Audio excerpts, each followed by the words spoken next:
I felt like this man knew me and saw me in a way that no one else had. I felt he understood me. I felt he understood where I came from. I felt that, like, when I was around Johnny, I felt like the most beautiful person in the whole world. You know, it made me feel seen, made me feel like $1 million. I don't remember what I did when I got home. I don't remember. I will never forget it. It changed my life. I was sitting on the couch and we were talking. We were having a normal conversation, you know, just, there was no fighting, no argument, nothing.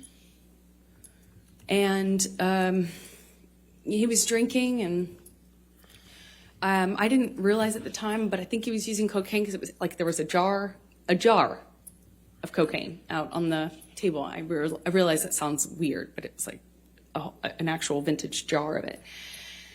But I didn't see him use it at the time, so I didn't really factor that in. I just, you know, he's drinking and we're talking and there's music playing and he's smoking cigarettes and we're sitting next to each other on the couch. And I asked him about the tattoo he has on his arm.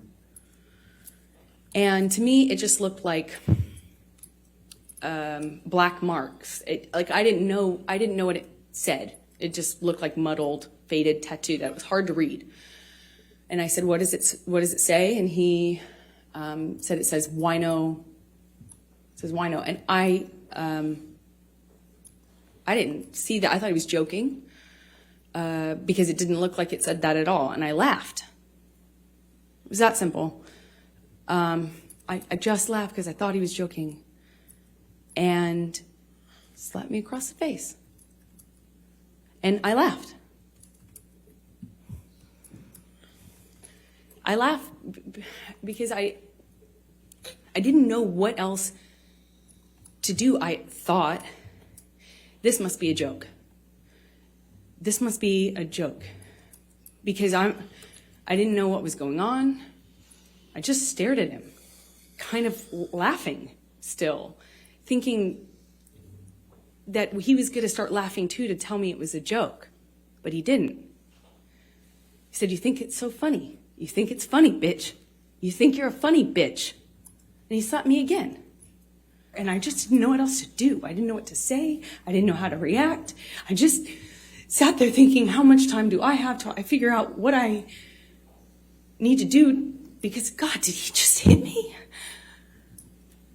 No, I didn't want to leave him. I didn't want this to be the reality. I didn't want to have the man I was in love with. I know you don't come back from that. You know, I'm not dumb. I know you can't hit a woman. You can't hit a man. You can't hit anyone. You can't just hit somebody because I knew it was wrong, and I knew that I had to leave him. And that's what broke my heart, because I didn't want to leave him. I thought if I got up out of that room, I'd leave the best thing that ever happened to me. He grabbed me by the arm, and he kind of just held me on the floor, screaming at me. I don't know how many times he hit me in the face, but I remember being on the floor of my apartment, and I remember thinking, how could this happen to me again? Portrayed? It was one of those scenes. Why would I hide his drugs from, like he was insinuating that I was doing it or something? It made no sense. And he was telling me we're gonna conduct a cavity search, shall we? Like, just shoved his fingers inside me.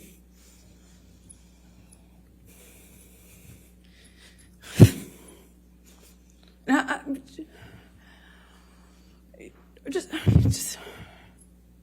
just stood there staring at the stupid light. I didn't know what to do. I just stood there. While he did that, he twisted his fingers around. I didn't say, like, stop or anything.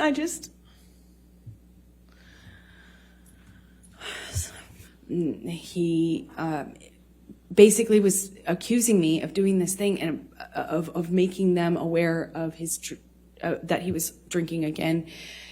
And he slams me up against the side wall of the bedroom of the we were in the bedroom this whole time, but up against the wall of the cabin, and slams me up by my neck and holds me there for a second and tells me that he could fucking kill me.